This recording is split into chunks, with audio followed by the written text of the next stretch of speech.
Usa ka tingog, usa ka katawhan.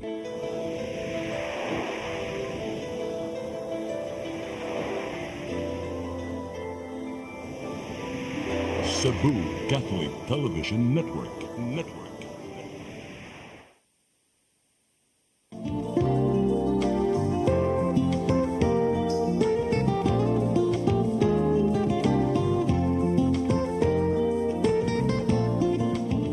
Good evening to all our viewers. Welcome to the show Partners-in-Law, presented by the Cebu Lady Lawyers Association Incorporated and the Integrated Bar of the Philippines Cebu City Chapter. Joining me as co-host tonight is my partner in the firm, Attorney Tichi Felina Norambaba Albeos. Good evening, Attorney Tich. Good evening, Attorney Barbs, and good evening also to all our viewers for tonight. Attorney Teach, we are very lucky tonight because despite his very busy schedule, he is here to discuss his knowledge and expertise on the possible tax implications of online shopping of goods abroad and other relevant importation matters. So, would you like to do the honors to introduce our guest? Yes, Attorney Barbs. It is my honor and privilege to introduce our guest tonight. He is a graduate of University of Cebu College of Law. He graduated cum laude and was the class salutatorian of UC Law Batch 2011. Prior to joining the Bureau of Customs in 2013, he worked as an associate at the Rosal Castillo Diaz Bacalla Soto and Fortuna law firm. His areas of practice include civil and criminal litigation, family law, corporate law, labor law, and customs law. Add to that, Attorney Teach, he is also a licensed customs broker, having completed his Bachelor of Science in Customs Administration from the University of Cebu. What is more, Attorney Barbs, our guest is a board top-notcher. He placed second in the 2006 Customs Broker Licensure Examination. So without further ado, I would like to introduce our guest for tonight, Attorney Kenneth Kern Cesante, the Chief of the Assessment Division of the Bureau of Customs, Port of Cebu. Attorney Kern, good evening. Welcome to Partners-in-Law. Good evening, Attorney Kern. Attorney Tichi and Attorney Barbie, good evening. And good evening to all our viewers. Thank you for inviting me to the show tonight. Attorney Kern, before we start, how long have you been connected with the Bureau of Customs Port of Cebu? I have been with the Bureau for around 11 years. I joined the agency way back in 2013. So, Attorney Kern, what is basically the mandate of the Bureau of Customs? Attorney Tichi, one of the primary mandates of the Bureau of Customs is to collect revenue on all imported items. Speaking of imported items, I think all of our viewers will agree that online shopping is the thing right now because it's very convenient, and as we approach the holidays, traffic is really terrible. So to avoid this, we buy gifts through Lazada, Shopee, Temu, Shein, and all other online shopping portals. So, Attorney Kern, what happens if these items we purchased via these online shopping portals arrive in the country, specifically in Cebu? Because I have experience wherein my friends will call me saying, I did not know that these items are still subject to duties and taxes. So, can you please give our viewers an idea regarding this? Sure, Attorney Barbie. To start with, I would like to cite Section 104 of the Customs Modernization and Tariff Act. It provides that all goods when imported into the Philippines shall be subject to duty upon importation. So, ang general rule na to is if naatay paliton nga goods abroad and ato dadon here sa Philippines, natay bayaran na import tax. But kini siya nga rule na siya daghan nga mga exceptions. So, okay, Attorney Kern, let me clarify for the benefit of our viewers. So, all items that you buy online from abroad are subject to duties and taxes. Sakto? Yes, Attorney Tichi, you are correct. All goods, again, nga atong paliton abroad and then atong dadon here sa Philippines are subject to customs duty and taxes. Pero as what I have previously mentioned, nani siya yung mga certain exceptions. Ang pinaka-important nga exception nga atong dapat hinumduman is the exception under the de minimis rule. Under the said rule, if naatay mga goods or items nga paliton that is 10,000 pesos or less, ang importation ani is wala tay bayaran na customs duties and taxes.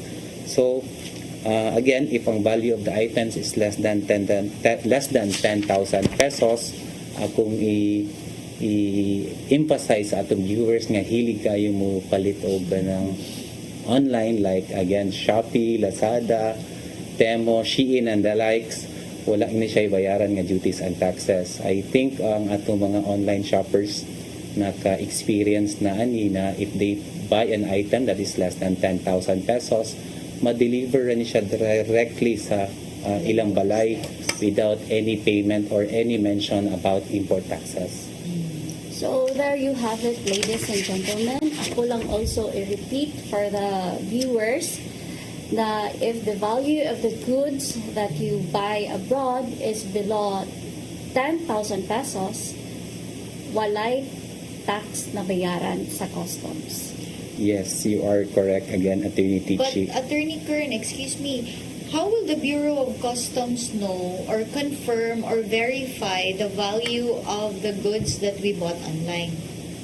Ang pinakauna na document atong tanawon to verify if ang imong gi-import or imong gipalit na goods abroad is subject to duties and taxes is the commercial invoice or the official receipt. Okay. Nanay po ang pinakauna nato i-evaluate if dito makita nato ang value of the goods is again less than 10,000 pesos, wala tayo bayaran nga duties and taxes. But please be reminded nga dili lang ang commercial invoice or the official receipt ang atong pwede tanawon.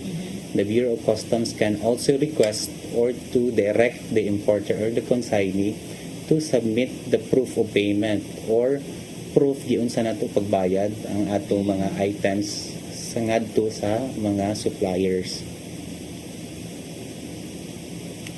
Okay, so Attorney Kern, na ako'y curious question. What if na naman din ni 11-11, 12-12 sale, Yes. so discounted ang price pagpalit sa item, so unsa may basihan sa bureau sa pag-compute sa imuhang duties or taxes? Is it the original price or the discounted price? Attorney Teach, ang atong basis for the computation of the taxes or to evaluate the taxes will be on the discounted prices because muna siya ang actual transaction between the buyer and the seller. So very, very important reminders lang yun sa atong mga online shoppers to please keep all records of the transaction, particularly sa atong mga official receipts and atong mga commercial invoice, including katong mga proof of payment nga akong na-mention. And usually, ang i-present sa atong mga online shoppers nga proof of payment are mga credit card statements, mga screenshots. Pwede kani siya i-present ka ng ipangayuan screenshots sa atong mga online transfers or sometimes nag-present na sila mga official receipts through money remittance centers like Western Union and nasa tayong mga payments through international payment portals like PayPal and others.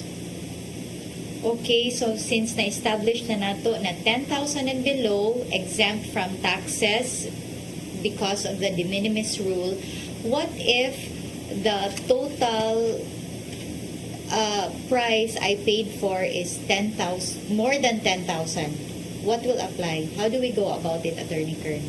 So again, akong balikon to ang very important nga word, de minimis rule. So which is goods nga value 10,000 or less. So if ang value nato is nga ato napalit abroad is more than 10,000 pesos, dili na siya mo qualify under the de minimis rule and kini siya dili na ni siya ma-deliver right away sa inyong balay without payment of the import taxes. So masangit siya. Yes. So, unsa may process ani sa pagbayad sa taxes with the Bureau of Customs, attorney? Attorney, teach na tay duha ka process on how to pay sa import taxes, and all of these magdepend yun on the value of the items. Ang first nato nga process is the processing through informal entry. Kung gamit tag informal entry if ang value of the goods is more than 10,000 but less than 50,000. Ang payment nato if ato i-process through informal entry is through our authorized agent banks or through our customs cashier. And the second way is the processing sa atong shipment through formal entry. We use formal entry if the value of the goods is 50,000 pesos. Oh, so natin gitawag nga formal entry and informal entry.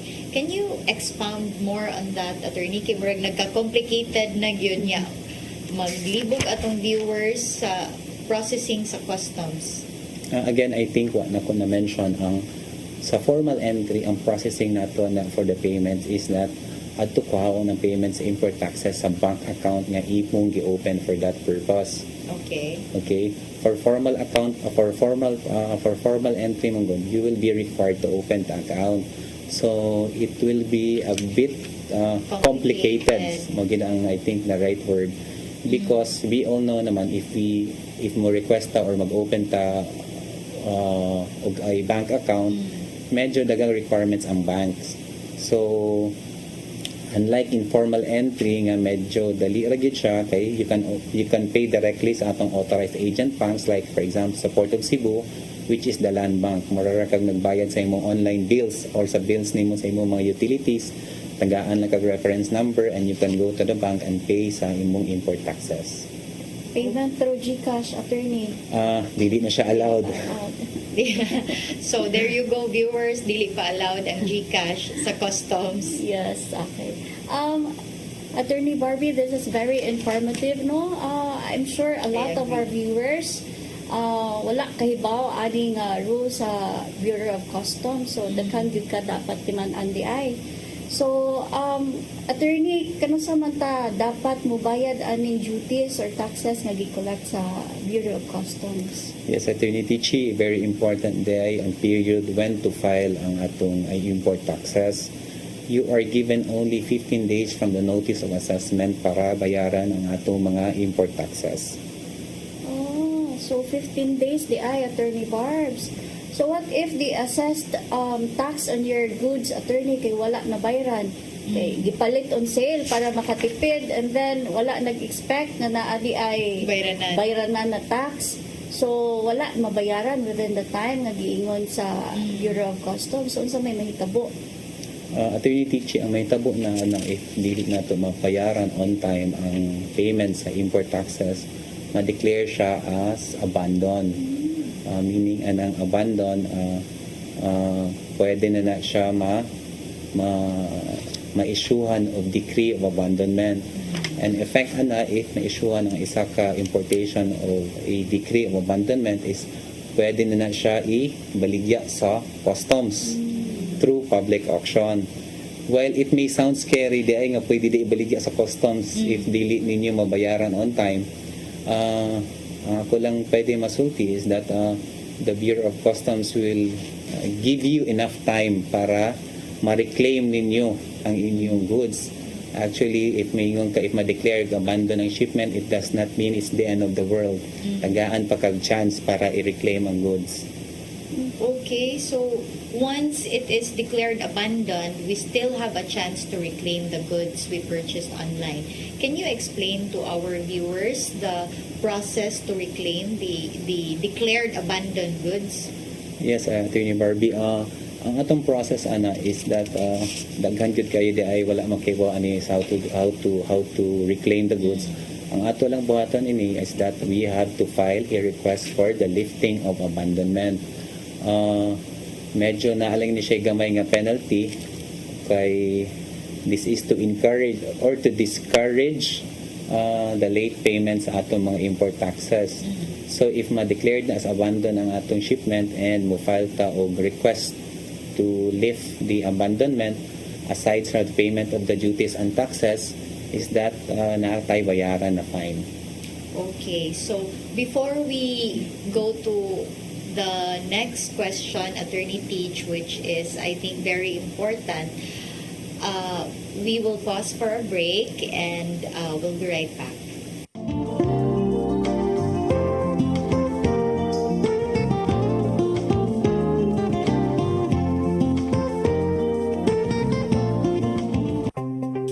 Discover the beauty of the Philippines.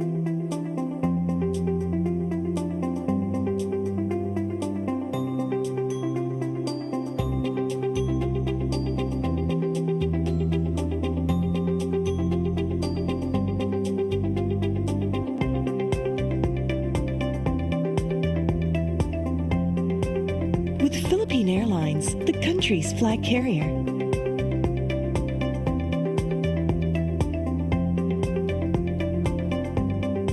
The airline that lets you feel the warmth of the nation.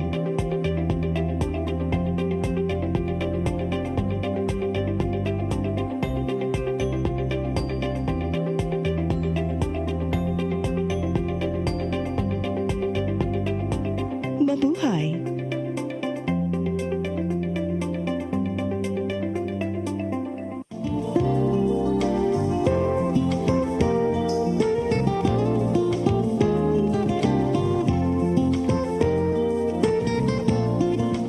Welcome back to Partners in Law. So, just a recap, Attorney Barbs. If naa kayo madawat na assessment from the Bureau of Customs regarding your goods, you need to pay it within 15 days Yes. from notice. So, to our viewers, please take note lang nga kung naa di ay assessed duties or taxes sa inyong goods gipalit abroad, you need to pay it within the time provided. Hindi pwede nga magbuot-buot or mo-adjust sa ato kanos ata free. Kay naa di ay consequence if dili mabayaran on time ang goods, Attorney Barbs. Yes. Muna nga, ma-declare siya as abandoned. Okay. So, Attorney Kern, aside sa issue on payment, tabatalain, i-take note or need mahibawan pa regarding sa kaming mga goods. Yeah, Attorney Tichi, I think needs na ko i-emphasize na aside from late payment, naasay lain nga instance where pwede ma-declare as abandon ang atong mga items nga gipalit abroad. Okay? Another instance is that if dili ka makafile of goods declaration within 15 days from the date of discharge of the last package from the vessel or aircraft, or simply ang pasabot ani is that tagaan kag 15 days para i-file ang goods declaration gikan sa pag-abot sa imong shipment. Otherwise, if dili ka maka-file sa goods declaration within 15 days, pwede gihapon siya ma-declare as abandoned. Okay, so if ma-declared as abandoned ang goods by reason of non-filing of the goods declaration, kung siya itong pwede mahimo ani Attorney Kern para ma-lift ang abandonment? Basically, the same procedure lang gihapon ang atong buhaton. We can again request for a lifting of abandonment Okay. with again the payment of the necessary fine. This is again to discourage importers from delays in the filing of the declaration and delays in the non-payment of the import taxes. Going back, by the way, to the formal and informal entry, can we avail of this many times in 1 year or kaisa ra gyud in 1 year? Attorney, mag-depend yun na siya sa value of the items nga atong gipalit. If ang atong item nga gipalit dili siya musud within the de minimis rule or more than 10,000 pesos ni siya and dili ka registered nga kanang importer, pwede ra ka maka-import once in every year. Okay. But if they fall siya within the de minimis rule, you can import more than once in a year. Or again, to clarify, if within the de minimis rule or if less than 10,000 or 10,000 pesos or below imo paliton online, you can order as many times as many times as you in a year. So, Attorney Kern, what if a non-registered importer, a non-accredited importer, already availed of the once a year privilege for non-accredited importers? What will happen to the shipment if naka-avail na siya sa once a year privilege? Attorney Tichi, unfortunately, if ang imong item gipalit is dili mo sud sa gitawag nato nga de minimis rule, na ay chance nga dili ma-release ang items nga imong gi-order, kay you will be required by the Bureau of Customs na magpa-accredit na as a regular importer, because naanggot tay presumption if mo order kag high valued items and you already order more than once, there's a presumption nga you already engaged into business, and the Bureau of Customs will require you to register as a regular importer. So, katuning mga items na more than 50,000 ang value, Yes, Attorney correct, Kern? correct. So for the guidance of our viewers, Attorney Kern, example, ganahan na kay kung magsigig shop online, kidaghag sale, and I want to be a reseller here in the Philippines, asa ko pwede mo apply ani para mahimo kong accredited importer sa Bureau of Customs? To be an accredited importer, you must apply with the Accounts Management Office of the Bureau of Customs.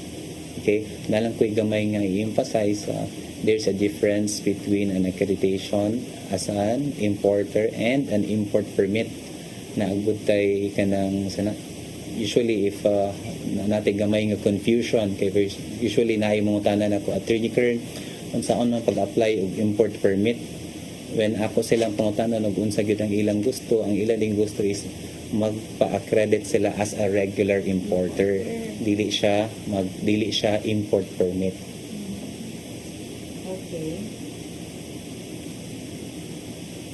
So, there you go, viewers. Attorney Kern was able to thoroughly discuss with us when we are supposed to pay the duties and taxes that are bought online and shipped here from abroad. So, is there anything else you wish to add, Attorney Kern, nga dapat may bawaan sa public Regarding online Yes. transactions. Yes, Attorney Tichi, in the initial part of our discussion, atong discuss on the aspect of taxation, or to be specific, whether or not ang atong gipalit abroad is subject to import tax or not. I think it is also equally important nga ato i-tackle on the aspect whether ang kanisya nga goods are freely importable, regulated ba siya, or prohibited. So, please allow me to enumerate the different types of importations. Yes, Again, ako reiterate the different types of importation is number one, it's called free importation. Second, they are called regular importation. And the third, it's called the prohibited importation. Okay, so naay tulo ka buok atong hinumduman to our viewers. There is free importation, regulated importation, and prohibited. Mo ba niyang itawag na contraband, Attorney? Yes. Can you explain further unsa ning difference aning tulo ka kinds of importation? Certainly, Attorney. For our first type of importation, the free importation, from the word itself, free, meaning we can import it freely into the country. Free in the sense na wala tayo kuhaon nga permits, wala tayo kuhaon nga clearances from any government agency. The second type of importation is atong gitawag na regulated importation. Dili ta maka dali-dali og import ani nga mga items. Mag-need ta og clearances from the regulatory agency. And under the under sa kaning regulated nga importation, na siya mga categories. Under the regulated importation, ang first nga category is that kinahanglan i-secure na to ang permit before pa siya maabot. Okay? Next category under regulated importation is even if maabot na ang commodity here, pwede diha pa nga time ta mo apply sa import permit. And the last type of importation nga need na to nga may bawaan are called prohibited importations. And basically, ang pinaka-example nato for prohibited importations are illegal drugs. So, kailangan data ma-familiar ani nga mga kinds of importations because I'm sure all of us, most of us, add to cart ra gyud ta, but we don't really think, is this a free importation, regulated ba ni, or is this a prohibited importation? So, for you, Attorney Kern, is this really important na familiar mi ani nga mga kinds of importation? Yes, very important gid siguro nga makahibaw pod ka as to the types of importation because basin na chance nga masayang lang ang atong money pag buy nato sa items abroad because like for example if mo buy tag mo add ta kwarta and wa ta kibaw nga kanili siya nga item is regulated and hindi abot nato sa country dili ta makakuha og permits considering dili ta makakuha og kanang di ta makakomply sa requirement nga gipangayo sa regulatory agency. So ang tendency ani is masis ni nun ang kargamento na to or ma-confiscated sa Bureau of Customs. And I think very important pud nga mohatag tag examples nga unsa ni nga mga commodities under sa free importations, under sa regulated importations and the prohibited importations. I think ang pinakauna nga nato nga pinakasayon nga to example for free importations are mga clothing, di pwede sad siguro tag mga fashion accessories. Wala na siya yung mga any permits nga atong ikuan pwede ra kay ta mo add to cart always ana nga mga Pwede na commodities. di ay Attorney Barbs. No limit. Okay, for regulated commodities ang pinaka common example nato are medicines and food products. For medicines and food products, kinahanglan ta mo require of permits or clearances from the Food and Drug Administration. Live animals, Attorney Kern, under what category na siya? If ganahan mo palit di ay si Attorney Barbie o panda O tiger. tiger. Under na siya sa regulated nga. So, na siya special Na siya permits. You need to to get a permit from the Bureau of Animal Industry para ka maka-import ana nga animals.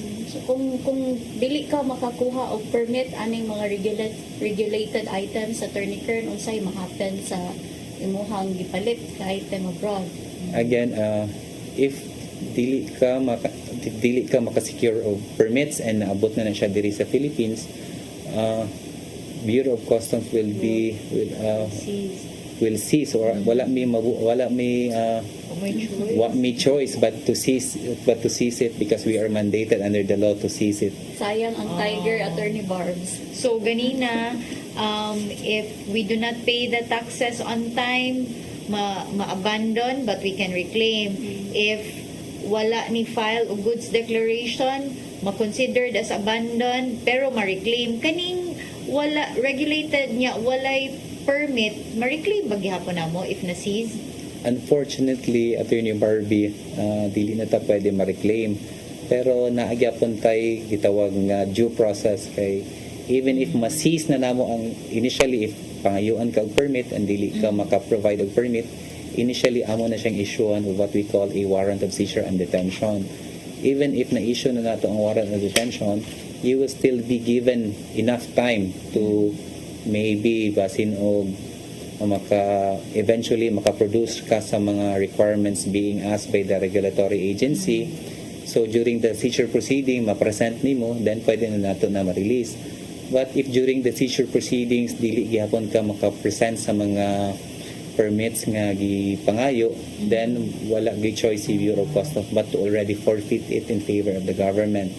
And if ma-forfeit na nato to ang goods, this will lead also again to a public auction.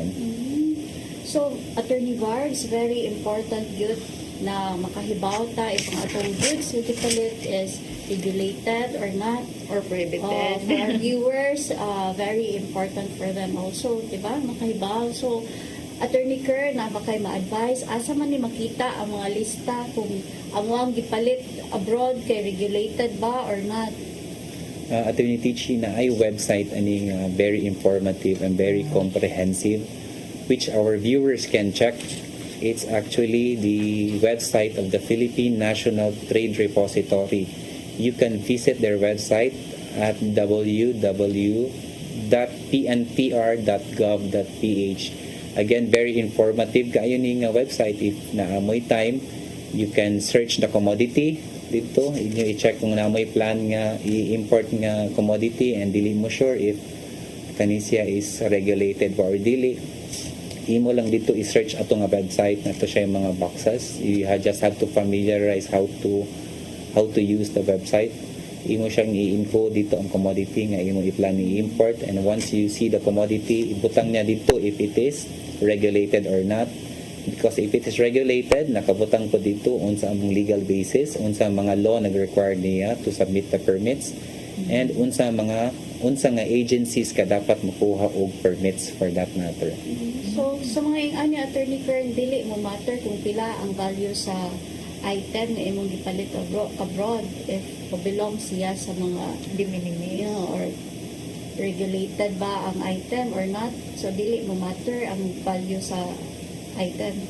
Attorney Teach, dapat atong i-differentiate ang issue on permits and issue on taxes.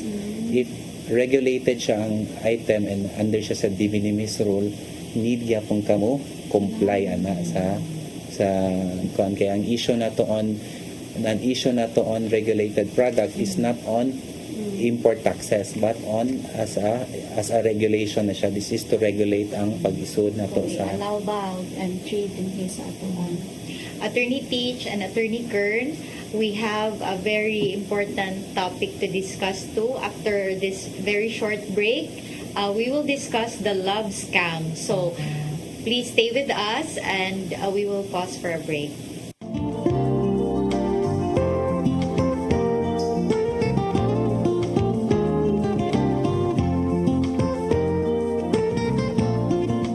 Your path to a new start. Nutrition, Exercise and elimination, water, sunlight, temperance, air, rest and recreation. and most of all, Trust in God. Learn from our doctors. Be blessed by the testimonies of our overcomers. Ang inyong programa, Alam sa may sakit, walay sakit, ug dili ganahan magkasakit. Ozone Med Wellness Clinic New Start. Napapanood every Saturday 8 to 9 a.m. Og ang replay airing matag Miyerkules 1:00 hangtod 2:00 sa hapon. Dinhilang sa CCTN Channel 47. New Start, Ozone Med Health and Wellness Talk.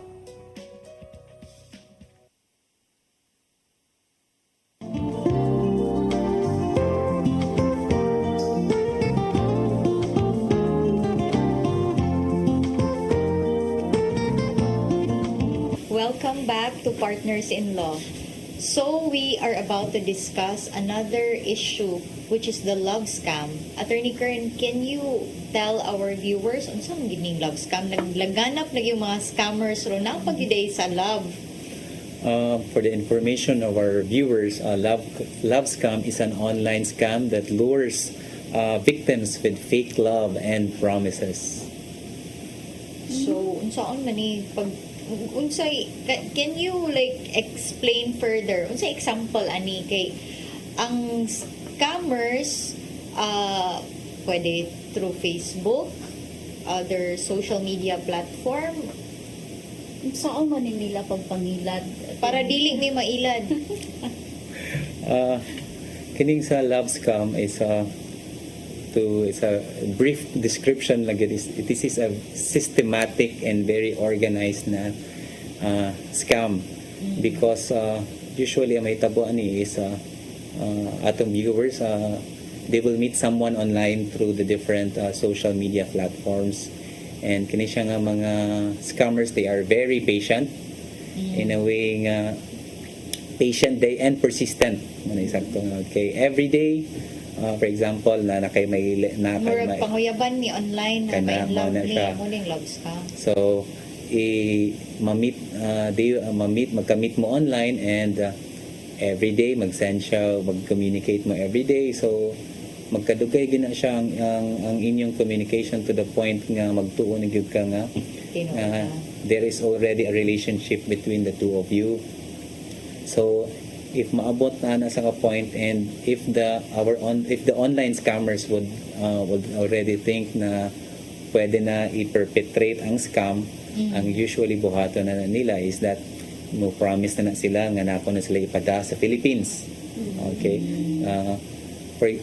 Kanisa dia is this is from for example, you're a girl, usually imong ma-meet is ang kaning na kay is a foreigner, and mostly ani is that mostly gid ako naibawaan nga mga instances is that the foreigner works with the military. So muna ang ilang line yun. I'm not sure kung maubugid unsay reason na nga why they make use of a military. And ilan ang moingon din na sila nga na ako ipadala nimo nga gift. Okay? And ang usa sa ilang modus ani is that if you are from Cebu, moingon na sila nga naay ang ilang gift nga ilang gipadala is naabot sa Port of Manila. Manila. Okay? And if you are from Manila, usually moingon sila nga naabot akong package na sa Port of Cebu. And I think this is they intentionally nga gibuhat ni because it will be more difficult to confirm kung naabot bigyan na siya nga shipment or not. Okay? So since moingon na sila nga love, naabot na ang akong package yung ipadala nimo na siya sa Bureau of Customs but na-hold siya. So red flag. Mayingon na ganig na-hold red flag na okay. siya. And then with divulge na siya na-hold dito siya kay aside sa akong giingon nga magpadala og perfumes, magpadala og kuan na ako'y gibutang unta nga cash for you or jewelries or diamond rings for you as a surprise.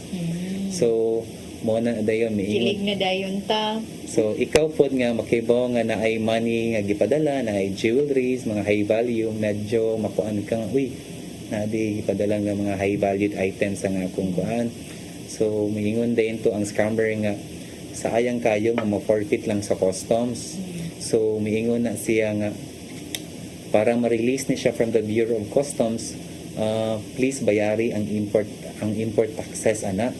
So maghatag na sila og amount. For example, please send me 20,000 or 30,000 or maana na siya nimo nga naay mo contact nimo from the Bureau of Customs for the details on how to pay sa the alleged import taxes. So Attorney Kern, dili gyud na mo contact ang Bureau of Customs, di ba? Ato like clarify for our viewers. Kay for example ako makadawat kog text nga from Bureau of Customs nga pabayron kog tax nga personal number. So unsa man ato ang pamaagi ana para madakpan gid ni natong mga scammer? It's actually a red flag na kung naay mo message ninyo allegedly from the Bureau of Customs through mobile phones. Because usually we from the Bureau of Customs, we only issue notices through registered mail or through our registered email addresses. And if miingon sila nga please pay the import taxes through GCash or through the bank account of a certain individual, again this is another red flag.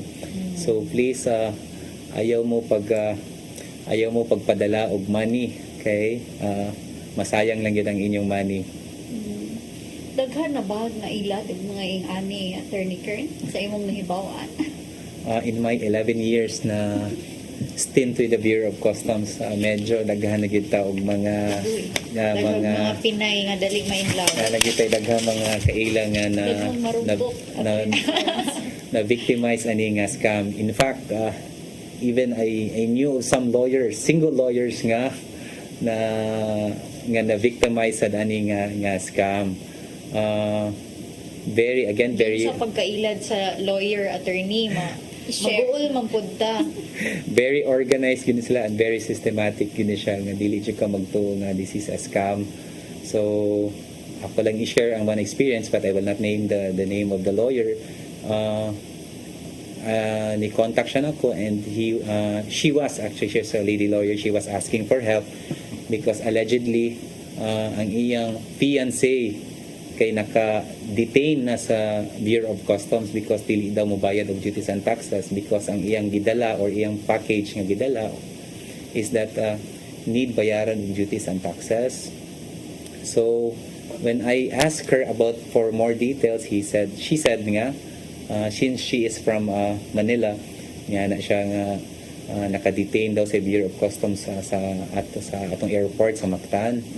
So when I called Mactan Cebu International Airport na Customs Office, they said na there's no such individual nga naka-detain with the Bureau of Customs. And when I knew of that, naka-feel na ko nga nani-scam gamay or na-scam na gini ang katong lady lawyer.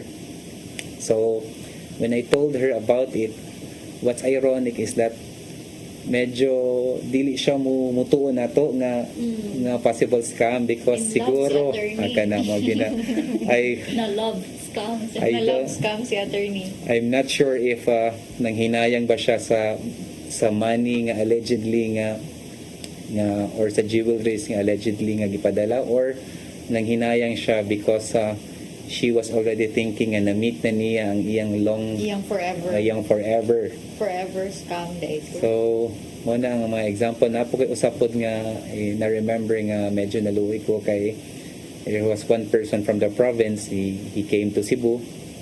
Okay, he was asking for help kay na pending ko no ang shipment sa iyan pud fiancé nga military nga nasa Manila. So nangutan na siya on how to do about it because nakapadana siya 60,000 pesos, and he even said na katong 60,000 pesos was proceeds from the cow nga iyang gibaligya in town. Para lang Angil ang baka. para makuha lang tong gipadala sa iyang kanang kuan sa iyang girlfriend or something. So in fact dili na siya kausa nagpadala, nangayo na pod og ang style mo guna nila if makapadala ka once mo message na po na sila after a few days, miingon na sila ay kulang day mo na padala para gid ma-release na ay additional assessment from the Bureau of Customs in the amount of this and that. So ikaw sad nga medyo eager jud kay ka pod mo padala na po siya additional nga payment. So after sending sa ikaduha nga payment on the third third text after a few days nga nangayo na po additional. So it was only at that time nga medyo na alarm siya, and he already came to our office and requested for help. But possible ba ni attorney in sa practice nato sa Bureau of Customs nga naanay assessment and then magpadala og additional assessment for the same goods, or dapat red flag na gid ni kung mga ingani gani na ay mga additional assessments?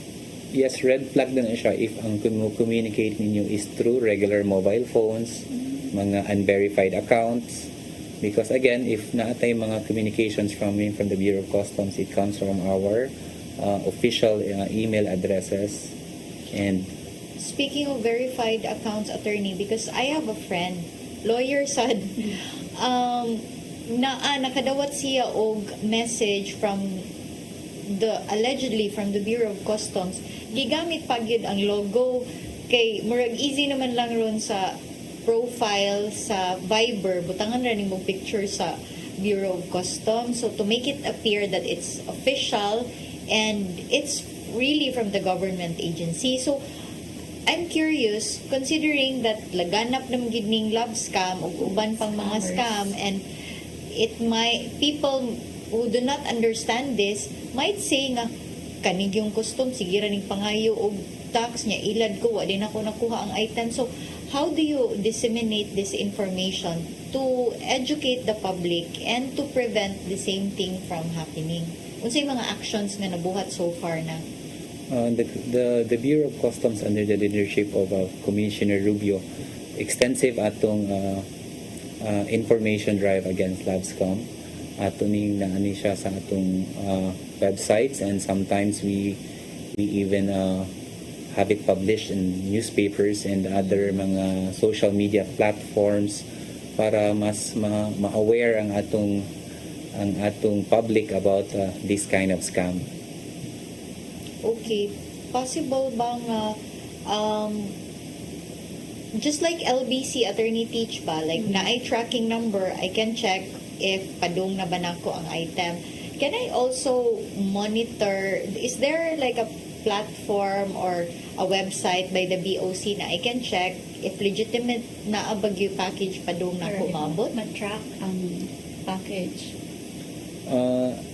Actually, the Bureau of Customs is now developing or enhancing its information and technology system.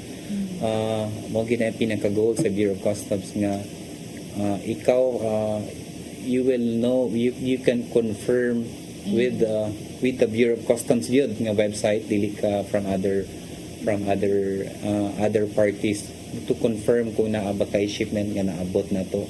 So usa na sa mga priority programs sa atong commissioner nga atong i-enhance or ato i-update or ato i-strengthen ang information technology system sa Bureau of Customs. So you can check, you can verify. Do not rely if makadawat lang kag message nga na ay padong nga item and subject to tax. You can check online. Especially Sakto ba? if through text messages, Attorney Barbs. Red flag, automatic red flag. Ay, Attorney Barbie, ang naagad actually natin existing kanang na tracking system, but kini siya nga tracking system are those on that are covered lang ani is are those nga ipadala through our postal service.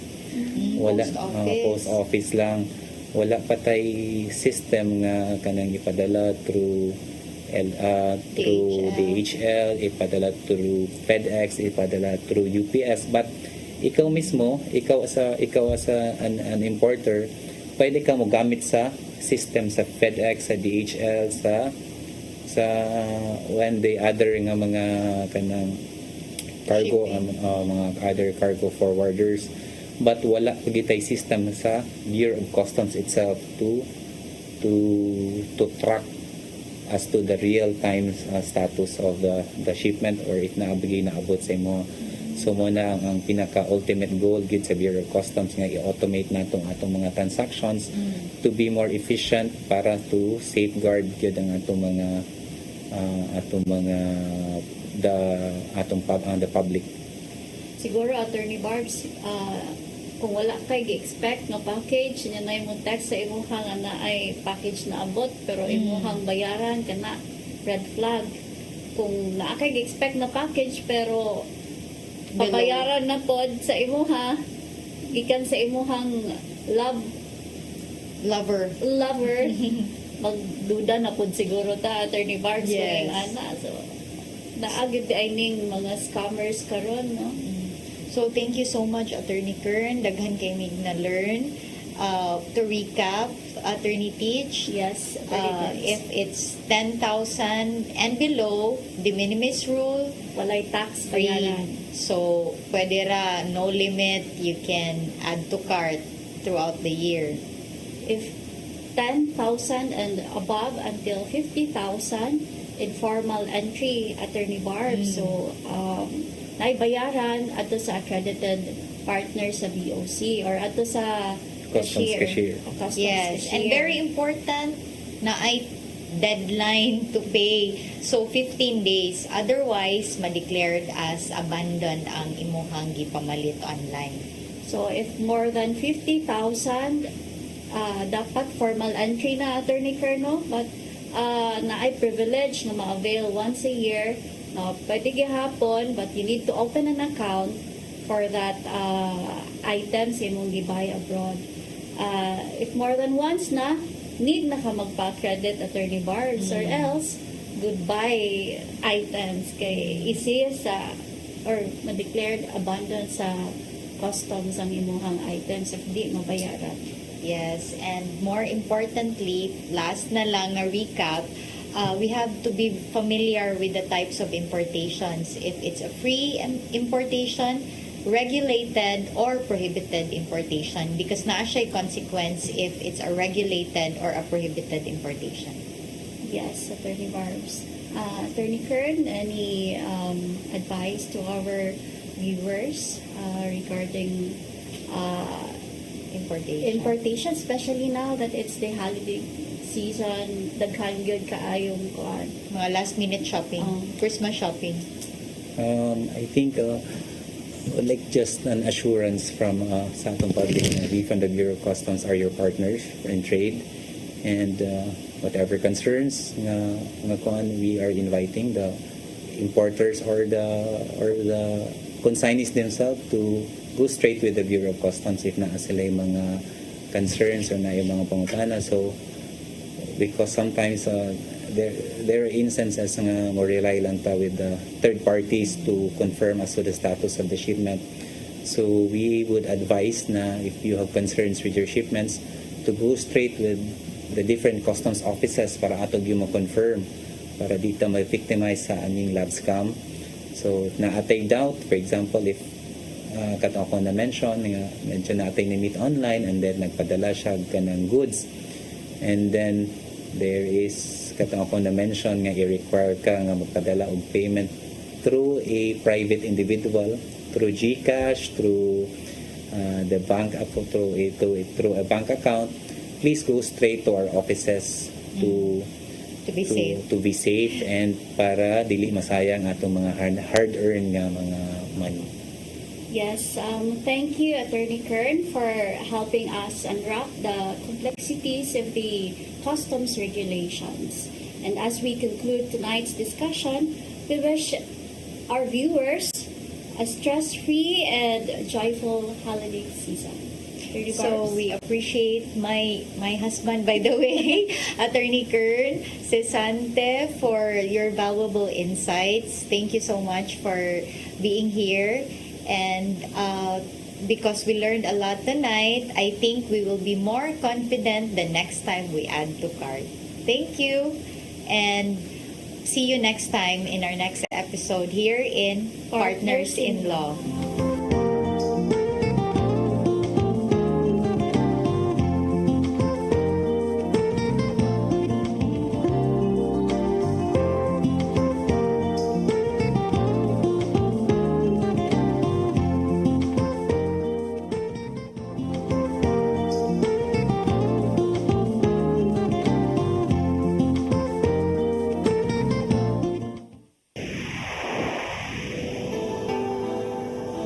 Usa ka pagtuo